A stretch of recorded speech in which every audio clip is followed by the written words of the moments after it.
रजनीश कुमार गुप्ता। आज आप लोगों को ऑर्गेनिक का एक बहुत अच्छा एप्लीकेशन मॉर्फिन स्केच, जिसको मैं बार बार अपने स्ट्रक्चर को ड्रॉ करने में यूज़ करता हूँ, इसके बारे में इंट्रोड्यूस करने वाला हूँ। इस एप्लीकेशन के थ्रू आप किसी भी ऑर्गेनिक मॉलिक्यूल को ऑन पेपर बना सकते हैं, इवन उसकी स्टीरियोकेमिस्ट्री को जज कर सकते हैं, RS नोमेनक्लेचर देख सकते हैं, इवन अगर वो सिंगल बॉन्ड कन्फर्मेशन दिखाता हो तो कन्फर्मेशन भी पता कर सकते हैं, NMR पता कर सकते हैं। ये बहुत सारी चीज़ें हैं जो इस एप्लीकेशन के थ्रू आप पता कर सकते हैं। एक ऐसा एप्लीकेशन है जो केमिस्ट्री के हर टीचर के पास होना चाहिए। समय के साथ एडवांसमेंट बहुत ज़रूरी है और एडवांसमेंट लेवल पे इस एप्लीकेशन को अगर टीचर रखता है तो उसे केमिस्ट्री को समझने में और बच्चों को समझाने में काफ़ी मदद मिलती है। तो आइए इस एप्लीकेशन को देखा जाए और समझा जाए। चलिए दोस्तों, हम देखते हैं। चूँकि ये एप्लीकेशन मेरे कंप्यूटर में डाउनलोडेड है, इसलिए मैं डायरेक्ट इसको अपने कंप्यूटर के थ्रू दिखाता हूँ। यहाँ पे हमने मॉर्फिन स्केच को क्लिक किया। मॉर्फिन स्केच को क्लिक करते ही हमारे सामने जो बॉक्स खुलकर आता है वो कुछ ऐसा होता है। इसके थ्रू हम हर तरह के बॉन्ड, चाहे single bond, double bond, triple bond, aromatics हो, वेज डैश हो या किसी भी तरह का बॉन्ड हो, प्रॉपर तरीके से दिखा सकते हैं। इवन कोऑर्डिनेट बॉन्ड भी हम दिखा सकते हैं। इसके थ्रू जिगजैग फॉर्म में, चेयर बोर्ड फॉर्म में कोई टेक्स्ट देना हो, कोई एरो बनाना हो, वो भी हम प्रॉपर तरीके से दिखा सकते हैं। कुछ टेम्पलेट्स हैं जैसे 5 membered ring, 6 membered ring, benzene, naphthalene, ये सभी प्रॉपर तरीके से बने हुए हैं। कुछ एटम से बार बार ऑर्गेनिक में यूज़ होते हैं, जैसे hydrogen, carbon, nitrogen, oxygen, sulphur, fluorine, chlorine, bromine, ये सब इसको यहाँ पर उन्होंने दे रखा है। स्ट्रक्चर्स बनाना काफ़ी आसान है। जैसे मान लीजिए बेंजीन का कोई कंपाउंड बनाना चाहते हो तो बेंजीन को क्लिक करो और यहाँ होल्ड करके यहाँ ले आओ, डायरेक्ट आपने बेंजीन बना दिए। इसके ऊपर कोई सब्स्टिट्यूशन चाहते हैं इनमें से कोई भी, तो वैलेंसी सेटिस्फाइड करते हुए, जैसे ऑक्सीजन आपको चाहिए और आपको मालूम है कि ऑक्सीजन की 2 वैलेंसी होती है, तो जो ही आप इस पर्टिकुलर कार्बन से ऑक्सीजन को अटैच करते हैं तो अपने आप ही हाइड्रोजन भी चला आता है। दैट मीन्स वैलेंसी सेटिस्फाइड रहती है। इस पर्टिकुलर को हम प्रॉपर तरीके से चाहें तो सेव भी कर सकते हैं।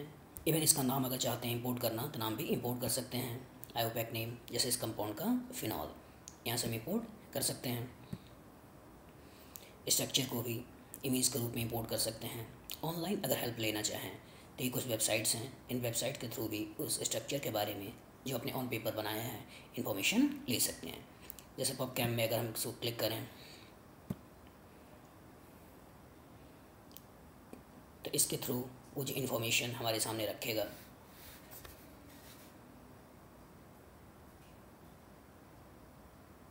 वो कुछ ऐसा होगा, जैसे ये फिनॉल।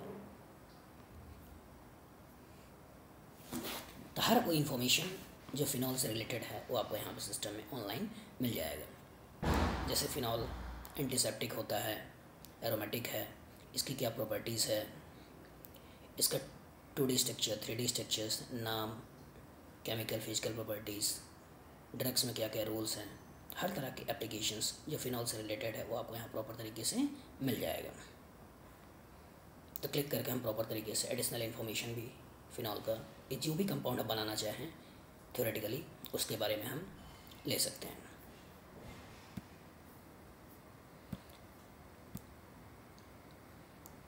इसमें अगर हम एडिट करना चाहें तो एडिट के भी ऑप्शंस हैं, देखना चाहें तो हर तरह से इसको देख सकते हैं। स्टीरियो का पॉइंट ऑफ व्यू भी, अगर मान लीजिए कोई ऐसा कंपाउंड है जिसमें RS नोमेनक्लेचर आता हो, EZ नोमेनक्लेचर आता हो, तो उसके थ्रू भी हम देख सकते हैं। कलर चेंजेस कर सकते हैं, स्ट्रक्चर को डिस्प्ले कर सकते हैं, जूम करके भी देख सकते हैं। कोई चीज़ ऐड करना चाहें तो इसके थ्रू हम उसमें ऐड भी कर सकते हैं। एटम्स की स्टीरियोकेमिस्ट्री देखना हो, वैलेंसी चेक करने हो, वो भी हम प्रॉपर तरीके से इसके थ्रू देख सकते हैं। बॉन्ड के टाइप्स भी इसके थ्रू दिख जाएंगे। स्ट्रक्चर्स को 2D, 3D या बहुत तरीके से एडिटिंग के टूल्स इसके अंदर सिस्टम में दिया हुआ है। इवन अगर हम इसका NMR, चार्जेस, सॉल्युबिलिटी, इनको भी चेक करना चाहें, ज्योमेट्री चेक करना चाहें तो भी इन्फॉर्मेशन यहाँ पर दे रखा है। एडिशनली कुछ हेल्प चाहिए तो इस हेल्प के थ्रू हम वहाँ पर गेन कर लेते हैं। तो ये एक ऐसा एप्लीकेशन है जिसके थ्रू हम प्रॉपर तरीके से कैसा भी स्ट्रक्चर बना सकते हैं। इवन बहुत कॉम्प्लिकेटेड, अगर इसी पर्टिकुलर बेंजीन से अगर हम चाहते हैं कि नेफ्थलीन को जोड़ना, तो यहाँ पे हम कार्बन को पकड़ते हुए कार्बन आपने एक अटैच कर दिया और इसी पर्टिकुलर को पकड़ते हुए यहाँ पे हम नैप्थलीन चाहें तो यहाँ पर जोड़ सकते हैं। इवन इस पर्टिकुलर पे चाहें एक और नैप्थलीन वाला पार्ट को जोड़ना, ऐसे जोड़ सकते हैं। या कोई भी कॉम्प्लिकेटेड स्ट्रक्चर अगर हम बनाना चाहें तो इसके थ्रू हम बना सकते हैं। और सबसे अच्छी बात, अगर मान लीजिए इस कंपाउंड का आपको आयोपैक नेम लिखना हो तो काफ़ी आपके लिए डिफ़िकल्ट होगा, लेकिन एक ऐसा एप्लीकेशन है जिसके थ्रू अब बहुत आसानी से किसी भी कंपाउंड का आयोपैक नेम लिख सकते हैं। जैसे अगर इसी का नाम इंपोर्ट करूं तो हमारे पास सिस्टम में आ जाएगा कि इस पर्टिकुलर कंपाउंड का ये आयोपैक नेम है। तो होप आपने इस ऑर्गेनिक केमिस्ट्री के एप्लीकेशंस को एंजॉय किया।